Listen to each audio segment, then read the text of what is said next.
Assalamualaikum warahmatullahi wabarakatuh.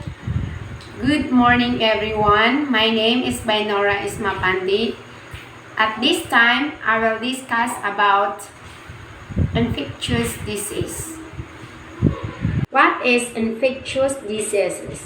Infectious diseases are disorders caused by organisms such as bacteria, viruses, fungi, or parasites that are passed directly or indirectly from one person to another. Many organisms live in and on our bodies. They are normally harmless or even helpful, but under certain conditions, some organisms may cause disease.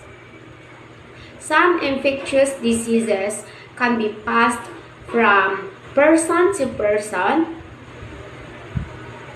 Some are transmitted by insects or another animals, and we may get other by consuming contaminated food or water or being exposed to organisms and the environment. What are the symptoms and causes of infectious diseases? Signs and symptoms vary depending on the organisms causing the infection, but often include fever and fatigue. Mild infections may respond to rest and home remedies, while some life-threatening infections may need hospitalizations. Many infectious diseases, such as measles and chickenpox, can be prevented by vaccines. Frequent and thorough hand washing also help protect us from most infectious diseases.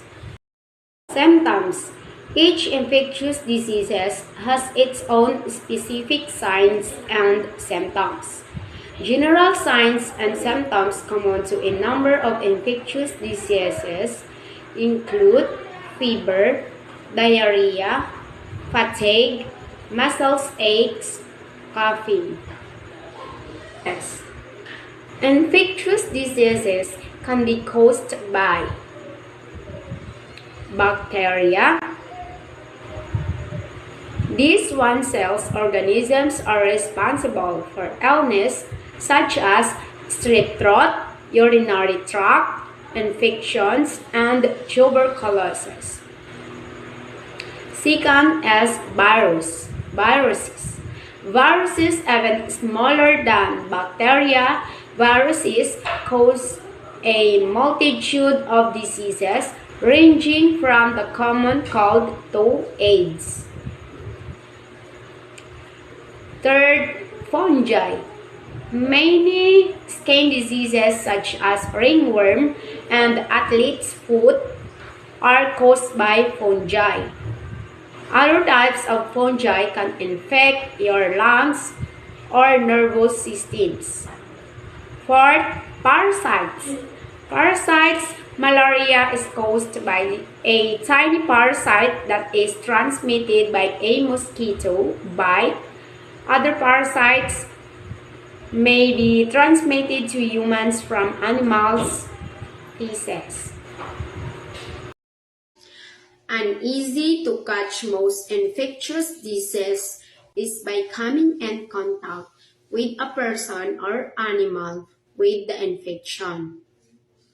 Disease can be passed by direct contact, indirect contact, insect bites, and food contamination. So, direct contact infection disease can be spread through of the following: person to person, animal to person, mother to unborn child. Person to person, infectious diseases commonly spread through the direct transfer of bacteria, viruses, or other germs from one person to another. This can happen when an individual with the bacterium or viruses touches, kisses, or coughs or sneezes on someone who isn't infected. These germs can also spread through the exchange of body fluids from sexual contact. The person who passes the germ may have no symptoms of the disease but may simply be a carrier.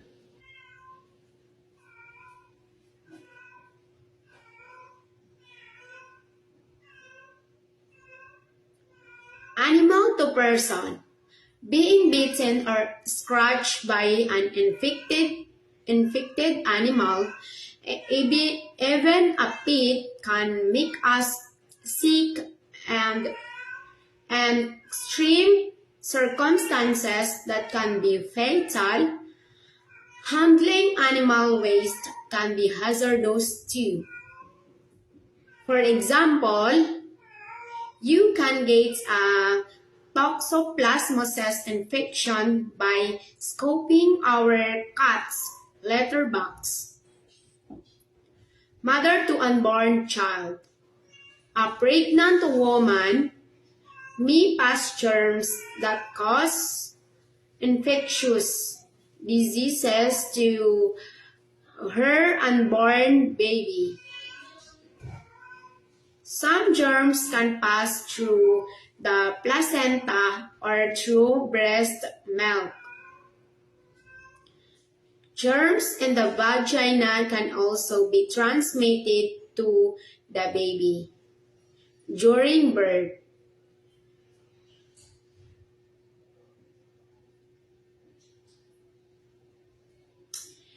So, indirect contact diseases causing organisms also can be passed by indirect contact.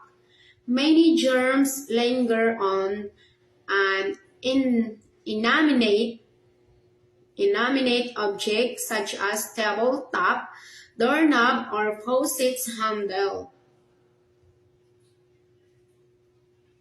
Example, when you touch a doorknob handled by someone else with the flu or a cold. For example, you can pick up the germs he or she behind. If you didn't touch your eyes, mouth, or nose before washing your hands, you may become infected.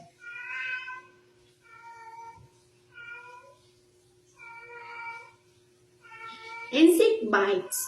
Some germs rely on insect carriers such as mosquitoes, flies, or ticks to move from host to host. These carriers are known as vectors. Mosquitoes can carry the malaria, parasites, or West Nile virus. Their ticks may carry the bacterium that causes Lyme disease.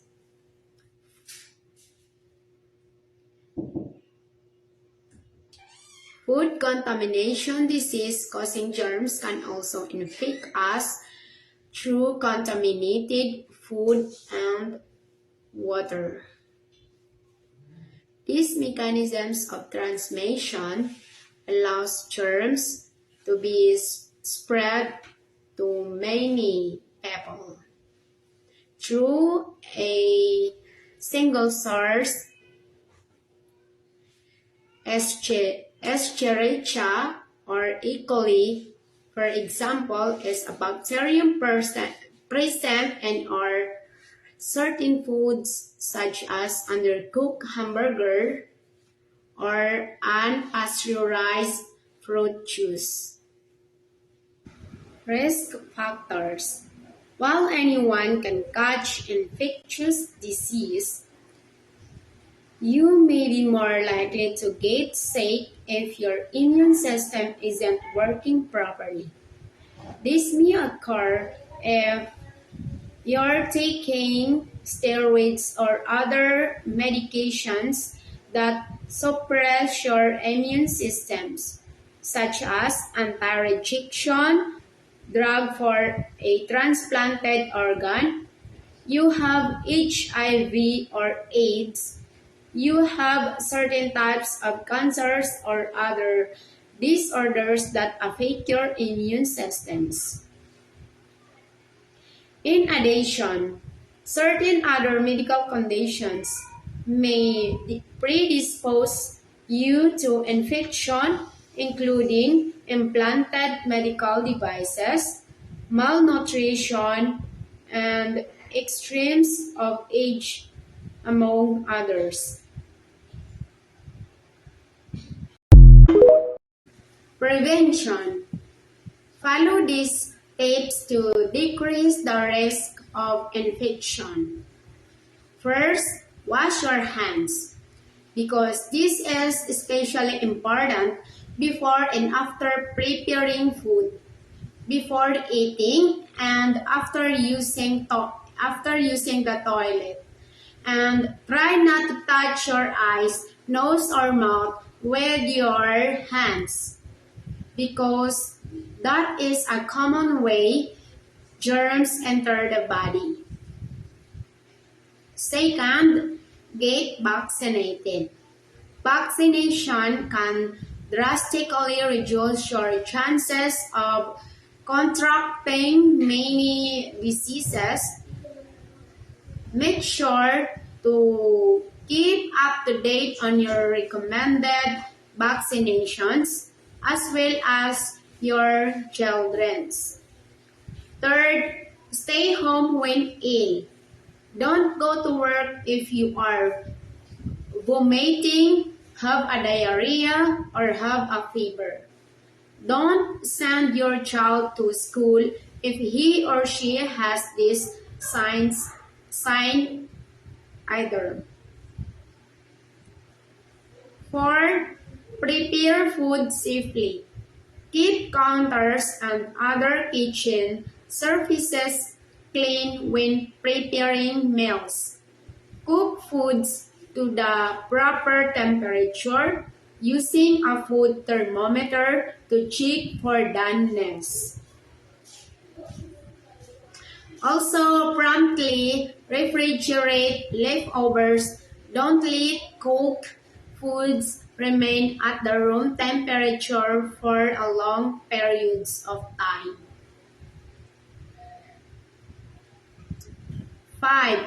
Practice safe sex. Always use condoms if you or your partners has a history of sexually transmitted infections or high-risk behavior for your health safety. 6. Don't share personal items. Use your own toothbrush, comb, and razor. Avoid sharing drinking glasses or dining utensils. 7. Travel wisely. If you are traveling out of the country, talk to your doctor about any special vaccinations such as yellow fever, cholera, hepatitis A or B, or typhoid fever you may need.